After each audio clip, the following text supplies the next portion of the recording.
Quý vị đang theo dõi chương trình Thế giới hôm nay để cùng điểm qua những tin tức cập nhật. Tiếp tục diễn biến cuộc xung đột ở Đông Âu. Các cuộc giao tranh tại miền đông Ukraine, đặc biệt là tỉnh Donetsk, nơi có thành phố Bakhmut, vẫn diễn ra khốc liệt từng ngày.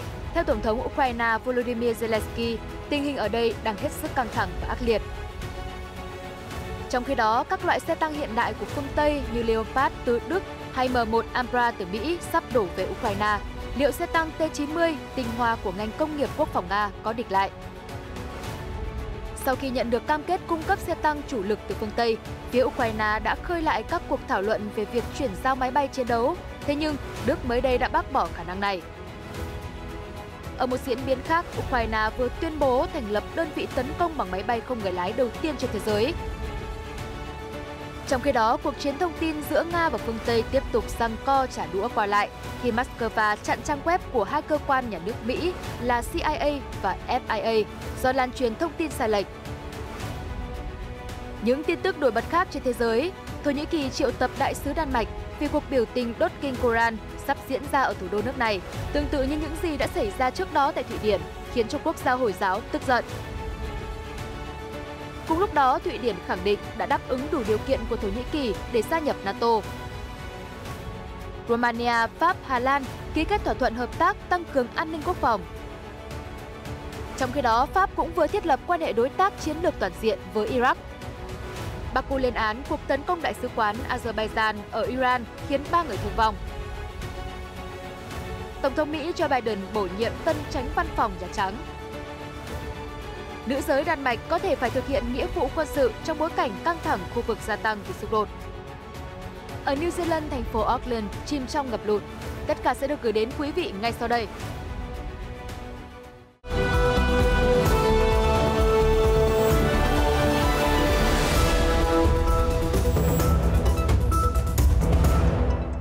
Chương trình Thế giới hôm nay ngày 28 tháng 1 như thường lệ mở đầu với những tin tức cập nhật về chiến sự ở Đông Âu.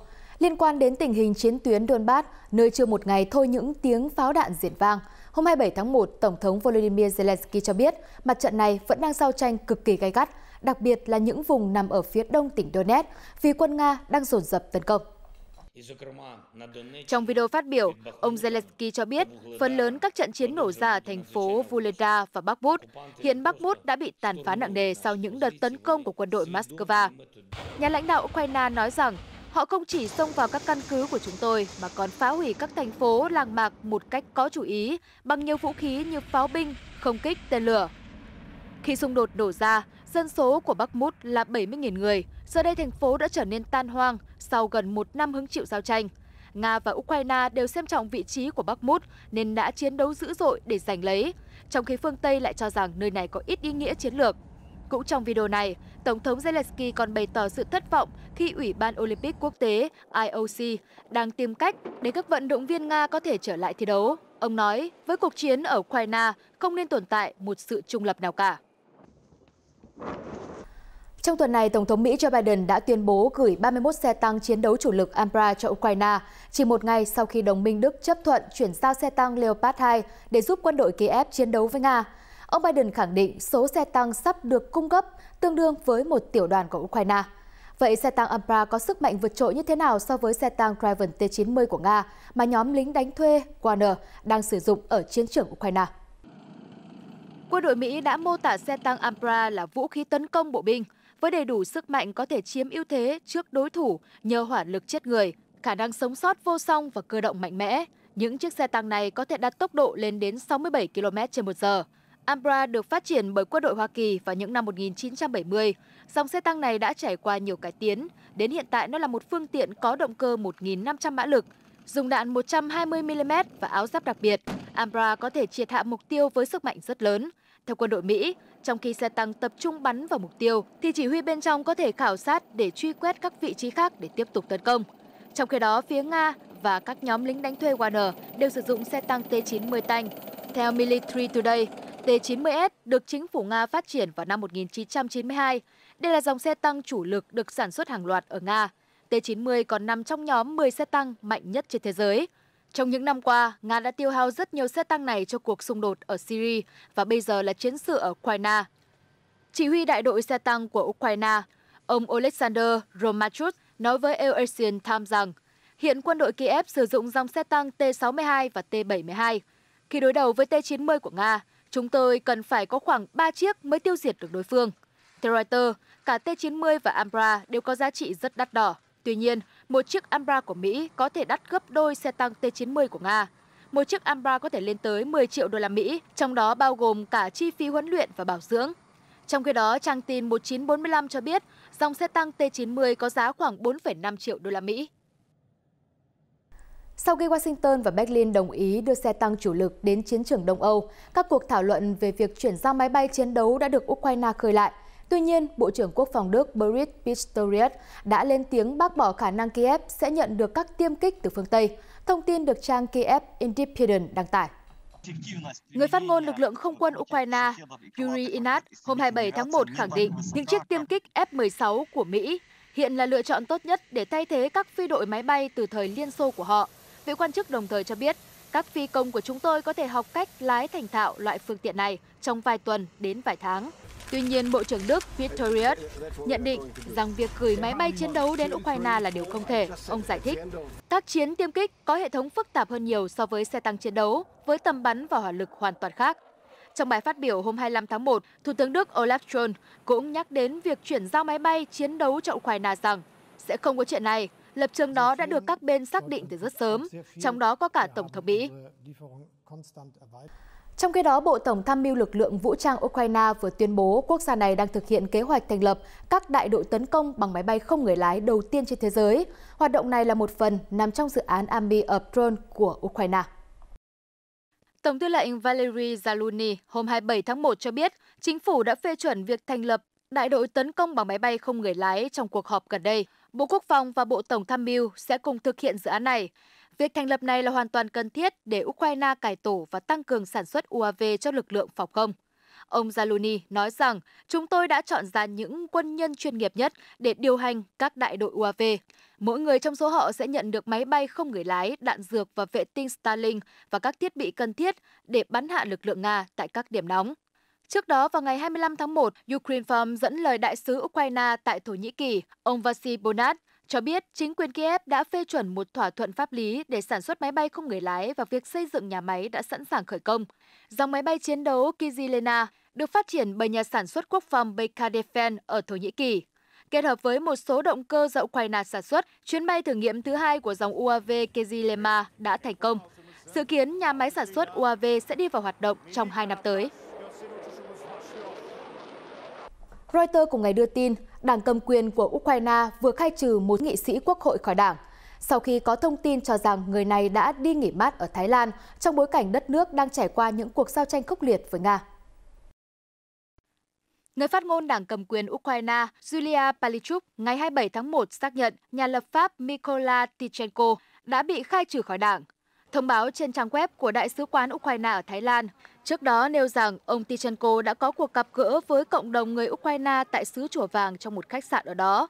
Nhà lập pháp cho biết trong một bài đăng trên mạng xã hội rằng ông đã có chuyến công tác ở châu Á phù hợp với lợi ích của Ukraine với sự chấp thuận của ban lãnh đạo đảng. Tuy nhiên, Chủ tịch Hội đồng tối cao Ukraine, ông Ruslan Stefachuk lại nói ông không cho phép một chuyến đi nào như vậy. Vừa qua, hơn 10 quan chức cấp cao trong chính phủ Ukraine đã từ chức và bị sa thải, trở thành một cuộc cải tổ nhân sự lớn nhất của chính quyền Tổng thống Volodymyr Zelensky kể từ khi xung đột nổ ra. Đáng chú ý, trong số này có Phó Tổng công tố Oleksiy Simonenko, người bị truyền thông chỉ trích vì đi nghỉ cùng gia đình ở Tây Ban Nha. Cũng trong ngày 27 tháng 1, Tổng thống Ukraine đã có video phát biểu gửi đến các sinh viên của trường College of Heroes ở Ba Lan. Trong đó, ông tuyên bố rằng Ukraine đang trên đà loại bỏ các đầu sỏ chính trị và nạn tham nhũng trong nước. Trước đó, ông Zelensky đã gây chấn động khi sa thải hàng loạt quan chức cấp cao trong chính phủ và khẳng định sẽ giải quyết triệt để các vấn đề nội bộ đang khiến nước này bị tổn thương giữa lúc chiến sự còn tiếp diễn. Xung đột với Nga bùng nổ đã đẩy Ukraine tiến lại gần với phương Tây hơn bao giờ hết, và chính quyền Kiev đang quyết tâm cải tổ để từng bước gia nhập vào Liên minh châu Âu. Tổng thống Zelensky chia sẻ với các sinh viên Ba Lan rằng Ukraine đang chiến đấu với những vấn đề nội bộ không khác gì chiến đấu với quân đội Nga, và Kiev đã đạt được những bước tiến trong cuộc chống tham nhũng. Bên cạnh đó, ông Zelensky nói rằng người Ukraine rất biết ơn những gói viện trợ tài chính và nhân đạo của EU, nhưng vẫn có những nhà lãnh đạo đang chơi trò chính trị với vấn đề hỗ trợ cho Kiev. Tuy nhiên, là lãnh đạo Ukraine không đề cập đến cá nhân cụ thể nào. Hôm 27 tháng 1, Thủ tướng Hungary Viktor Orbán khẳng định ông sẽ phản đối bất kỳ lệnh trừng phạt nào của EU nhắm vào lĩnh vực năng lượng hạt nhân của Nga. Phát biểu của ông Orbán đưa ra trong bối cảnh Hungary có kế hoạch hợp tác xây dựng lò phản ứng hạt nhân với Moscow. Trong khi đó, hãng thông tấn TASS đưa tin, cơ quan quản lý truyền thông của Nga Roskomnadzor hôm 27 tháng 1 đã hạn chế quyền truy cập vào các trang web của Cục Điều tra Liên bang Mỹ FBI và Cơ quan Tình báo Trung ương Mỹ CIA với cáo buộc lan truyền thông tin sai lệch. TASS dẫn thông báo của Roskomnadzor cho biết họ chặn các trang web của hai cơ quan nhà nước Mỹ nhằm loại bỏ các mối đe dọa gây bất ổn xã hội và chính trị ở Nga. Theo cơ quan quản lý truyền thông của Nga, trang web của FBI và CIA đã công bố những tài liệu và thông tin không chính xác làm mất uy tín của lực lượng vũ trang nước này.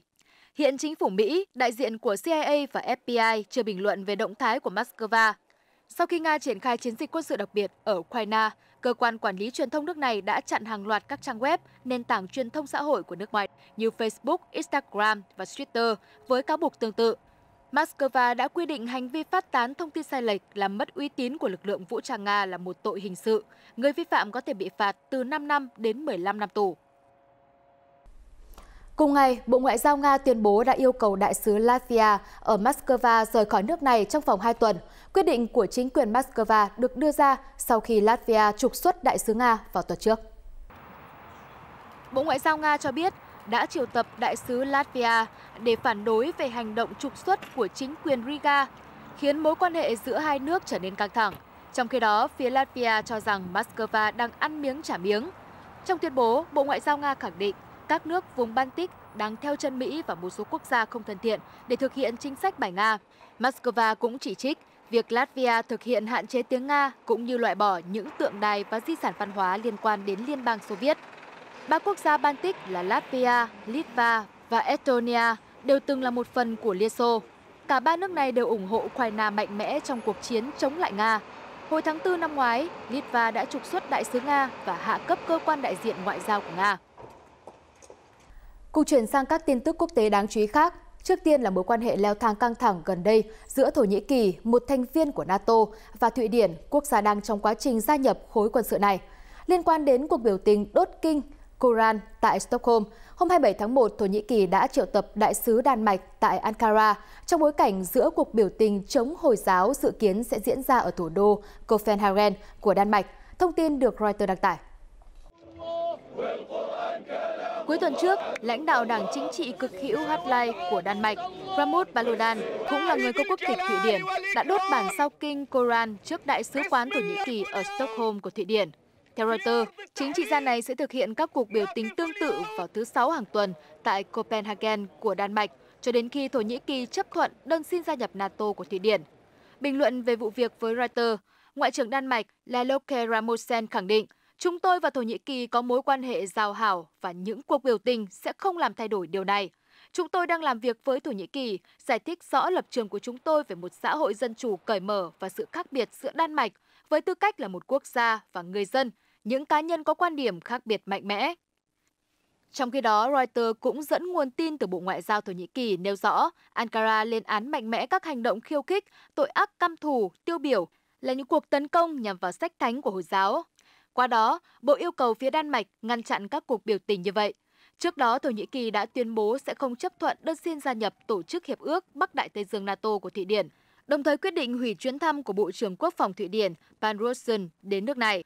Vụ việc đốt kinh Koran tại Thụy Điển cũng sẽ khiến nhiều quốc gia Hồi giáo tức giận, cũng như châm ngòi cho các cuộc biểu tình bên ngoài Đại sứ quán Thụy Điển ở một số nước, khiến nhiều người bị thương, bao gồm cảnh sát và người biểu tình. Trong khi đó, Ngoại trưởng Thụy Điển, ông Tobias Billström cùng ngày cho biết chính quyền Stockholm đã đáp ứng đầy đủ yêu cầu mà Thổ Nhĩ Kỳ đưa ra để nước này chấp thuận Thụy Điển gia nhập NATO. Vừa qua, Tổng thống Thổ Nhĩ Kỳ Tayyip Erdogan đã hoãn cuộc đàm phán trong tuần này vì cho rằng Thụy Điển không tuân thủ thỏa thuận mà hai bên đã thống nhất cùng Phần Lan vào tháng 6 năm 2022.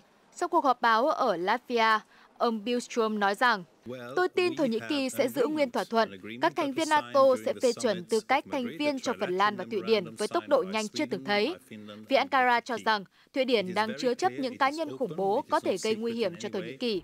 Theo Reuters, Phần Lan và Thụy Điển đã nỗ lực đáp ứng yêu cầu của Ankara cho tòa án Thụy Điển đã ngăn chặn một số vụ trục xuất theo yêu cầu của Thổ Nhĩ Kỳ. Căng thẳng giữa Ankara và Stockholm ngày càng dâng lên khi kinh Koran bị đốt trong một cuộc biểu tình ở Thụy Điển. Phía Thổ Nhĩ Kỳ đã lên án hành động này, trong khi Thụy Điển lại bảo vệ vì cho rằng đó là tự do ngôn luận. Cũng trong ngày 27 tháng 1 ở Đức, Bộ trưởng Quốc phòng Boris Pistorius đã tiếp người đồng cấp Romania Angel Tuva tại Berlin, chuẩn bị cho các cuộc đàm phán với vấn đề trọng tâm là xung đột ở Ukraine, thông tin được Reuters đăng tải. Người đứng đầu Bộ Quốc phòng Romania Tuva được tiếp đón bằng các nghi lễ trong quân đội bên ngoài trụ sở Bộ Quốc phòng Đức. Ông sau đó cùng người đồng cấp Đức Pistorius đặt vòng hoa tại đài tưởng niệm các binh sĩ Đức đã hy sinh về đất nước ở gần đó. Chuyến thăm Berlin của ông Tuva diễn ra trùng với thời điểm Pháp đang thúc đẩy các hợp đồng quân sự với Romania.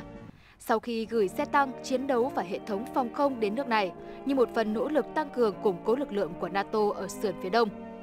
Pháp hiện là quốc gia dẫn đầu nhóm chiến đấu ở Romania, có tổng cộng khoảng 800 binh sĩ, phần lớn đến từ Pháp và số còn lại là của Hà Lan và Bỉ. Romania gia nhập NATO vào năm 2004, sau đó là EU năm 2007. Nước này đã công bố kế hoạch tăng chi tiêu quốc phòng lên 2,5% GDP trong năm nay. Còn tại thủ đô Bucharest, Ngoại trưởng của ba nước Romania, Pháp và Hà Lan mới đây đã ký một tuyên bố hợp tác ở nhiều lĩnh vực như chính sách ngoại giao, an ninh quốc phòng, phát triển bền vững và các vấn đề châu Âu. Trong nhiều đề mục đưa vào thỏa thuận, ủng hộ Ukraine là vấn đề ưu tiên hàng đầu khi ba nước đều cam kết tăng cường hỗ trợ. Ngoại trưởng Hà Lan, ông Wojciech Hoxha, nói với các phóng viên rằng Pháp, Romania, Hà Lan sẽ luôn có cùng tiếng nói và hành động đối với cuộc chiến ở Ukraine. Chúng tôi sẽ tiếp tục hỗ trợ quân sự cho Kiev cũng như thực hiện lệnh trừng phạt lên Nga. Ngoại trưởng Pháp bà Catherine Colonna nhấn mạnh rằng ba nước sẽ tăng cường mọi biện pháp hỗ trợ cho quân đội Kiev. Tuyên bố Bucharest được ký kết sau khi ba bộ trưởng đến thăm một căn cứ NATO có quân đội Pháp, Hà Lan và Bỉ đóng quân. Hiện Paris đang dẫn đầu một nhóm chiến đấu gồm 800 binh sĩ Romania, 500 binh sĩ Pháp, đồng thời triển khai hệ thống tên lửa đất đối không. Các nguồn thạo tin cho biết Pháp đang chuẩn bị một hợp đồng quân sự lớn với Romania sau khi gửi xe tăng và hệ thống phòng không đến nước này để củng cố sườn phía đông của NATO. Một quan chức ngoại giao Pháp tiết lộ, mục tiêu chính của Paris là hoàn tất hợp đồng trị giá 1,2 tỷ euro để chuyển giao 4 tàu chiến nhằm đảm bảo an ninh ở Biển Đen. Reuters hôm 27 tháng 1 đưa tin, Tổng thống Pháp Emmanuel Macron đã có cuộc gặp với Thủ tướng Iraq Mohamed Sia al-Sudani vào một ngày trước đó. Tại đây, hai nhà lãnh đạo đã ký kết các thỏa thuận chiến lược thúc đẩy mối quan hệ hợp tác giữa Paris và Baghdad trên nhiều phương diện. Reuters dẫn thông báo của Điện Élysée cho biết Pháp và Iraq đã thống nhất về một hiệp ước tăng cường quan hệ song phương để chống tham nhũng, an ninh, năng lượng tái tạo và văn hóa. Cụ thể, trong lĩnh vực năng lượng, hai bên cam kết thực hiện dự án năng lượng mặt trời và khí đốt của tập đoàn Total Energy có trụ sở tại Pháp. Năm 2021, Total Energy và Baghdad đã ký thỏa thuận hợp tác 4 dự án năng lượng mặt trời, khí đốt, điện và nước khổng lồ tại miền Nam Iraq trong hơn 25 năm nhằm giải quyết khủng hoảng di cư ở nước này. Tuy nhiên, trong những năm gần đây, nhiều công ty năng lượng phương Tây đang tìm cách thu hẹp quy mô hoạt động ở Iraq. Và tiếp nối chương trình là một sự việc cũng đang gây thu hút sự chú ý của truyền thông. Hôm 27 tháng 1, một người đàn ông trang bị vũ trang đã nổ súng vào Đại sứ quán Azerbaijan ở thủ đô Tehran của Iran, khiến đội trưởng an ninh đại sứ quán thiệt mạng và 2 người lính canh bị thương. Ngay sau đó, Azerbaijan đã lên tiếng phản đối mạnh mẽ vụ việc, gọi đây là một hành động khủng bố. Trong thông báo được đưa ra cùng ngày, Bộ Ngoại giao Azerbaijan đã đổ lỗi cho Iran và kêu gọi nước này nhanh chóng cải thiện tình trạng an ninh. Bộ cũng triệu tập đại sứ Iran tại Baku để làm rõ vụ việc, đồng thời tuyên bố sẽ sơ tán nhân viên đại sứ quán khỏi Tehran. Đoạn camera ghi lại hiện trường do Reuters đăng tải cho thấy kẻ tấn công xông vào đại sứ quán Azerbaijan và nổ súng. Người này bị bắt ngay sau đó. Khai nhận với lực lượng an ninh, đối tượng nói ông muốn giải cứu người vợ thuộc dân tộc thiểu số Azeri của mình, mà ông tin rằng đang bị giam giữ tại đại sứ quán. Con gái của kẻ tấn công cho biết mẹ cô đang ở Azerbaijan. Tôi đã nói với ông ấy nhưng ông ấy không chấp nhận, người phụ nữ trẻ nói thêm. Theo truyền thống nhà nước Iran, Tổng thống nước này Ebrahim Raisi đã ra lệnh các ban ngành liên quan thực hiện một cuộc điều tra toàn diện, đồng thời gửi lời chia buồn đến Azerbaijan cùng gia đình người đàn ông xấu số thiệt mạng trong vụ nổ súng. Vụ việc diễn ra trong bối cảnh căng thẳng giữa Azerbaijan và Iran gia tăng liên quan đến cách đối xử của Tehran đối với người thiểu số Azeri ở Iran và quyết định của Azerbaijan về việc bổ nhiệm đại sứ đầu tiên của nước này tại Israel.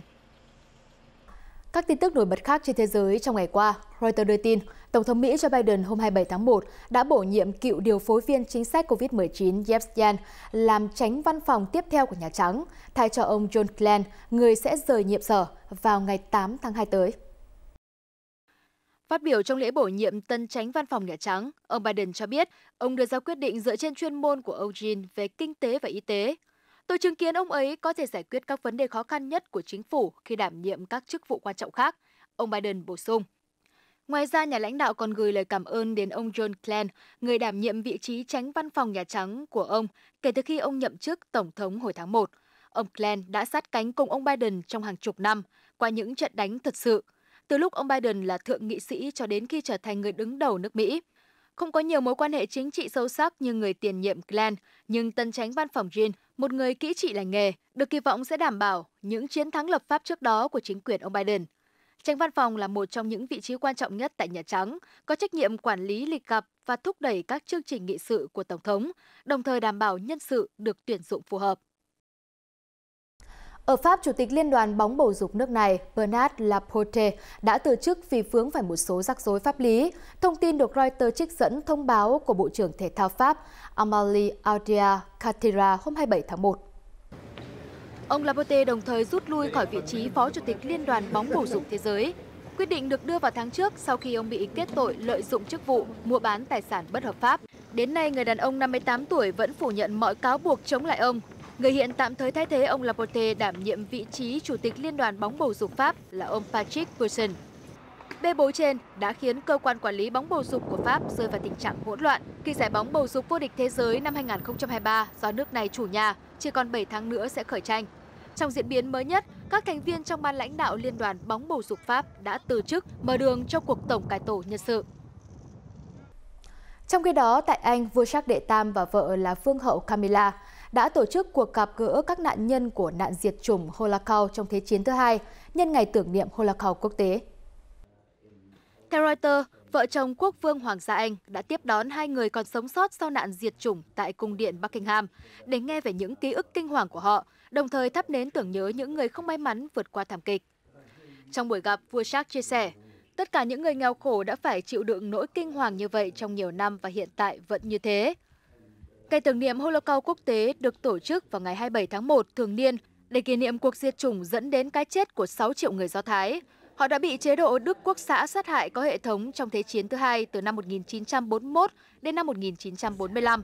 Liên Hợp Quốc chọn ngày này làm ngày tưởng niệm Holocaust quốc tế vì đây là ngày Auschwitz-Birkenau, trại tập trung và cũng là trại tử thần lớn nhất của Đức Quốc xã, được Không quân Liên Xô giải phóng cách đây 78 năm. Ngày 27 tháng 1 cũng tưởng niệm các cuộc diệt chủng khác trên thế giới, như ở Campuchia, Bosnia và vùng Darfur của Sudan.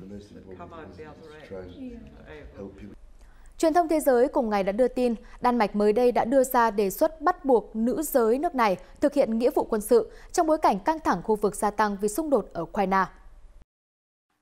Kế hoạch trên được Bộ trưởng Quốc phòng Đan Mạch Jakob Ellemann-Jensen tiết lộ trong cuộc phỏng vấn mới đây với kênh truyền hình địa phương TV2. Theo vị quan chức, với quy mô và tình trạng hiện tại, quân đội Đan Mạch khó có thể bảo vệ được đất nước trước mọi mối đe dọa từ bên ngoài. Do đó, ông Ellemann-Jensen cho rằng nữ giới cần phải sẵn sàng đi nghĩa vụ. Theo luật hiện tại, phụ nữ có thể tham gia quân ngũ tự nguyện, trong khi tất cả nam giới trên 18 tuổi đủ điều kiện sức khỏe phải thực hiện nghĩa vụ quân sự từ 4 đến 12 tháng. Tuy nhiên, do lượng lính tự nguyện chiếm 96% tổng quân nhân, nên lượng lính thực hiện nghĩa vụ rất thấp, chiếm chưa đến 1% lực lượng, trong khi tỷ lệ nữ giới trong quân đội là 17%. Bộ trưởng Ellemann-Jensen cho biết, các lực lượng sẽ hưởng nhiều quyền lợi hơn khi sự hiện diện của phụ nữ gia tăng. Ông đồng thời lưu ý, động thái này cho phép đất nước đáp ứng các yêu cầu của NATO. Thời gian qua, chính phủ Đan Mạch đã hứng chỉ trích từ các đồng minh phương Tây vì không đầu tư đủ cho quân đội. Tháng trước, nước này đã công bố kế hoạch gia tăng chi tiêu quốc phòng thêm 660 triệu đô la Mỹ để đạt mục tiêu chi 2% GDP cho quốc phòng đến năm 2030, theo yêu cầu của NATO. Thêm vào đó, Đan Mạch còn cam kết sẽ thành lập một lực lượng bộ binh tinh nhuệ vào năm 2032. Một video được Reuters đăng tải trong ngày 27 tháng 1 đã ghi lại thời tiết cực đoan với những trận mưa như trút nước gây nên lũ lụt can quét khắp khu vực rộng lớn của thành phố Auckland, New Zealand. Chính quyền thành phố đã ban bố tình trạng khẩn cấp khi các cơn lũ lan rộng, khiến người dân phải sơ tán. Một số sân bay phải đóng cửa và buổi hòa nhạc của nam ca sĩ người Mỹ Elton John cũng bị hủy. Trên Twitter, cơ quan quản lý khẩn cấp Auckland cho biết các khu vực phía Bắc, Tây và Tây Bắc thành phố đã bị ảnh hưởng nặng nề và thời tiết sẽ còn tồi tệ hơn rất nhiều. Cơ quan này khuyến cáo người dân nên sơ tán. Nhiều tuyến đường trong thành phố lớn nhất New Zealand này cũng đã bị lũ lụt tràn đến, khiến giao thông tắc nghẽn trên đường cao tốc. Hiện các nhà chức trách đang nỗ lực làm việc để giải quyết vấn đề. Thông tin vừa rồi đã khép lại chương trình Thế giới hôm nay. Cảm ơn quý vị đã quan tâm và theo dõi. Hẹn gặp lại ở những chương trình tiếp theo.